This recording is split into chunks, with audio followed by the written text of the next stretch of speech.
Hi guys, welcome back to our channel. In this video, I am going to show you how to fix Jabra Elite 3 node charging.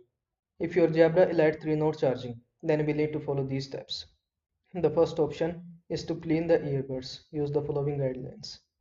Ear gels. Remove the ear gel from the earbud. Use a swab slightly depending on the warm water to wipe the outer surface and around the hole in the middle of the ear gel. Let it air dry completely before the next use.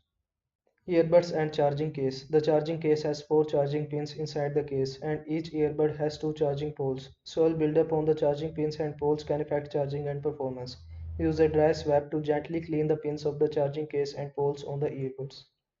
Another thing, you can try to reset the charging case. For that, open the charging case and place the earbud inside the case. Leave the lid open and plug it into a power source using the supply USB cable and the power supply or a wall charger with a standard voltage of 5 volt plus minus 0.25 V. If it is not recommended to charge the earbud/case using a power supply with a high voltage. Once you see the case battery level LED indication light up near the post after 3 to 5 seconds, please close the lid. And in the last, allow the earbuds and the case to charge for 2 hours to receive a full charge. So I hope this video was helpful to you. Make sure to like this video and subscribe to my channel for more this type of content. Thanks for watching.